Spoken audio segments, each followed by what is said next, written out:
Definitely. So clearly, one of the advantages of renewable energy is that it lowers the tariff. And it also reduces the physical stress on governments that are importing energy or using fossil fuel, to power the economy. Anytime you find locally available sources of energy, especially renewable energy, it lowers the tariff. It lowers emissions and reduces the stress on the physical, to keep importing or paying for electricity. In this case, if I recall, I think it's about $48 million that it costs, to import the tariff and to import electricity from Ethiopia. Over time, this will be reduced because don't forget, this project, I think, is replacing 40% of the imported fuel. But still, the grid is using, or you still have people in the economy that are not on the grid. So with the expansion of the project, we hope to reduce the imported energy from Ethiopia, and also get more firms that are using diesel and fuel oil to be on the grid. So for example, you have several bases here, and you have a huge port and several operations. So the idea is, with the expansion of this program, we're going to use batteries, we're going to use wind, we're also going to use solar over time, to further reduce the cost of the tariff and to reduce the pressure on the fiscal to pay for imported electricity. More importantly, we're going to reduce the emissions of using fossil fuel sources of energy.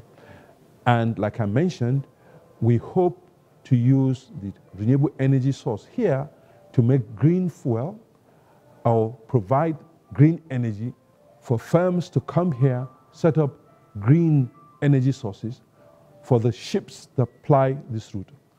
30% of maritime traffic goes through this route. In fact, Djibouti, as far back as 1865, was set up as a refueling bunkering station.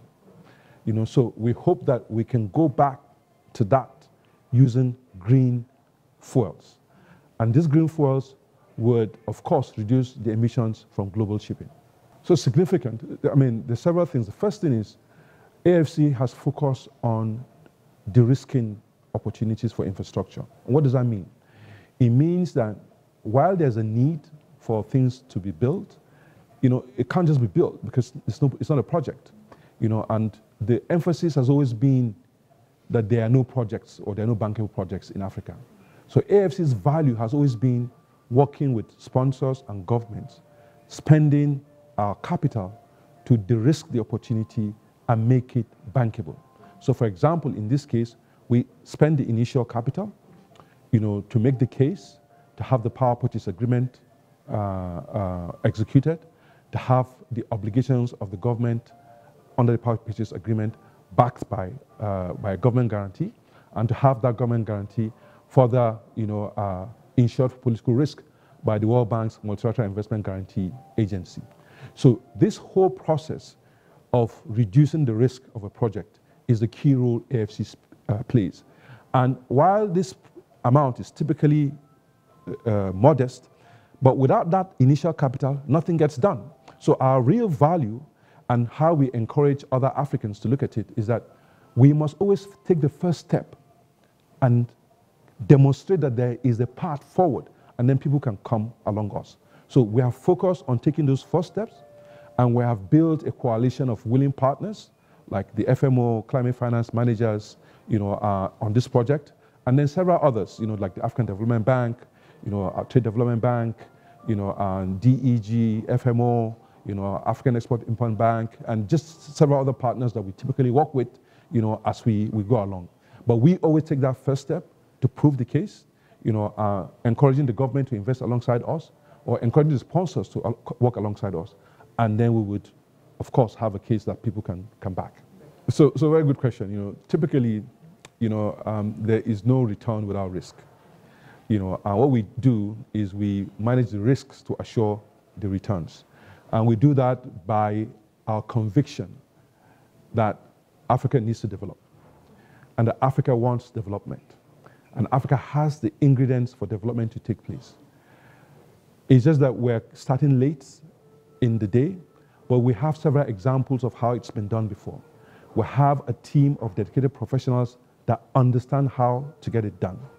We have partners in government that are also keen for development, that trust us, and work with us to ensure that we deliver. So it's a combination of 1, knowledge, 2, conviction, mindset, and the discipline to execute to get it done. Bearing in mind that things can go wrong, but that you must have the solutions for those things that go wrong. And in the main, people want development. People are eager for development. And once you show them the path, they'll typically follow. So, the key message is that AFC is a very important organization for Africa. AFC has demonstrated that African capital can unlock further capital for development in Africa. AFC has demonstrated that we're a trusted, reliable bridge for a prosperous African future.